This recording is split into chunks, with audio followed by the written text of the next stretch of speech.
नमस्कार दोस्तों, मैं हूं आपका पुराना साथी राजेश शर्मा। पिछले 20 साल से न्यूज की दुनिया में घूम रहा हूं।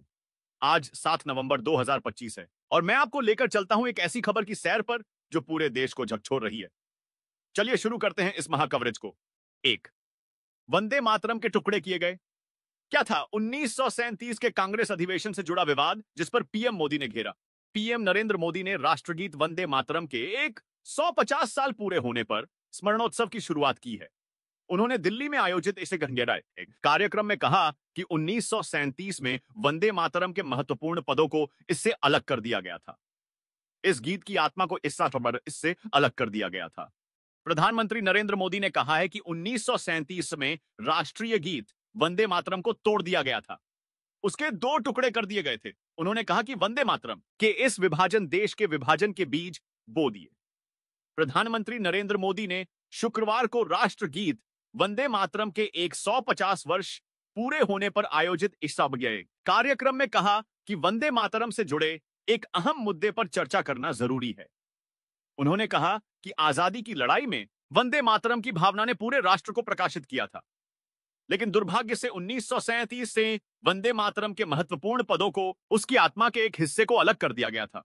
पीएम मोदी ने कहा कि 1937 में वंदे मातरम को तोड़ दिया गया था, उसके टुकड़े किए गए थे। वंदे मातरम के इस विभाजन ने देश के विभाजन के बीज भी बो दिए थे। राष्ट्र निर्माण के इस महामंत्र के साथ यह अन्याय क्यों हुआ, यह आज की पीढ़ी को जानना जरूरी है, क्योंकि वही विभाजनकारी सोच आज भी देश के लिए एक बड़ी चुनौती बनी हुई है। बीजेपी नेता अमित मालवीय ने इस प्रकरण में पंडित नेहरू का जिक्र किया है। अमित मालवीय ने कहा है कि यह जरूरी है कि हमारी नई पीढ़ी जाने कि किस तरह कांग्रेस पार्टी ने पंडित नेहरू की अध्यक्षता में अपने मजहबी एजेंडे को बढ़ावा देते हुए 1937 के फैजपुर अधिवेशन में केवल कटाछंटा वंदे मातरम को ही पार्टी का राष्ट्रगीत बनाया था। अमित मालवीय ने कहा कि ब्रिटिश शासन ने वंदे मातरम का उच्चारण तक अपराध घोषित कर दिया था, क्योंकि यह गीत जन जन को आजादी के लिए एकजुट कर रहा था। इस गीत का किसी धर्म या भाषा से कोई संबंध नहीं था, लेकिन कांग्रेस ने इसे धर्म से जोड़कर ऐतिहासिक पाप किया। अमित मालवीय ने कहा, नेहरू के नेतृत्व में कांग्रेस ने धार्मिक कारणों का हवाला देकर जानबूझकर वंदे मातरम की वे पंक्तियां हटा दी जिनमें मां दुर्गा की स्तुति थी। 1 सितंबर 1937 को लिखे एक पत्र में नेहरू ने लिखा कि वंदे मातरम में देवी का कोई संदर्भ जोड़ना मूर्खता है। बीजेपी नेता अमित मालवीय ने कहा कि नेताजी सुभाष चंद्र बोस ने वंदे मातरम के पूर्ण संस्करण के समर्थन में जोरदार तर्क दिए, परंतु 20 अक्टूबर 1937 को नेहरू ने नेताजी को पत्र लिखकर कहा कि वंदे मातरम की पृष्ठभूमि मुस्लिमों को चिढ़ा सकती है और इस पर विरोध जताने वालों की बात में कुछ दम है। 2 दिल्ली के बाद बिहार। बीजेपी नेता राकेश सिन्हा ने 10 महीने में 2 जगह डाला वोट, मचा सियासी बवाल। बिहार में मतदान के बीच राकेश सिन्हा का 2 सोशल मीडिया पोस्ट वायरल हो रहा है।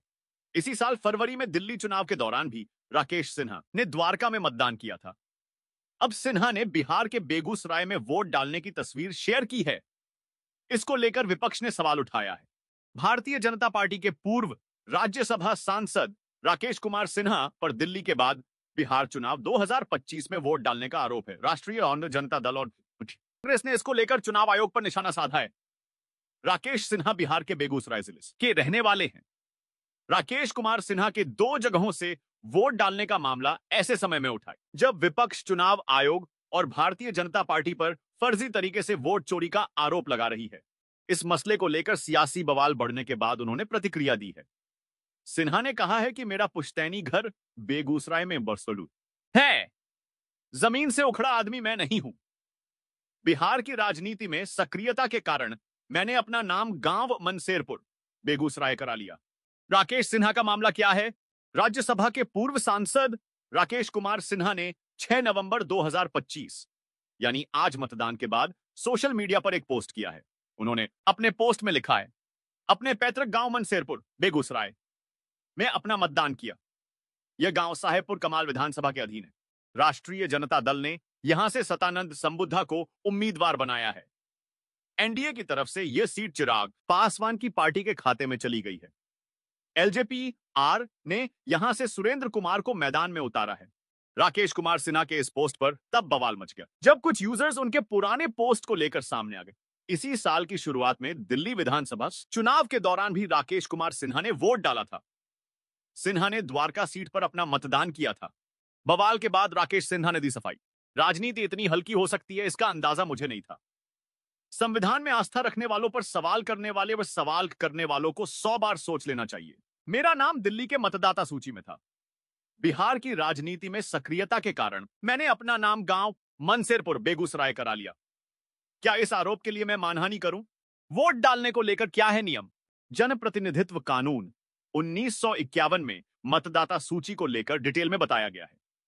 इसके अनुच्छेद 17 में साफ साफ कहा गया है कि कोई भी नागरिक एक साथ दो राज्यों के मतदाता सूची में नहीं रह सकता है। यानी एक साथ दो राज्यों में आप मतदान नहीं कर सकते। और चुनाव आयोग का काम इसे हटाना है।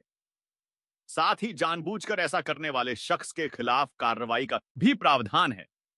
चुनाव आयोग डुप्लीकेट एंट्री के तहत ऐसे मतदाताओं पर कार्रवाई कर सकता है। मैं राजेश शर्मा 20 साल से देखता आया हूं, चुनाव अनप्रेडिक्टेबल होते हैं, लेकिन जनता का जोश साफ कह रहा है बिहार बदलेगा। आप क्या मानते हैं? एनडीए की जीत या विपक्ष का उलटफेर? कमेंट कीजिए, शेयर कीजिए, सब्सक्राइब कीजिए। कल दूसरे चरण की अपडेट्स के साथ फिर मिलेंगे। जय हिंद, वंदे मातरम।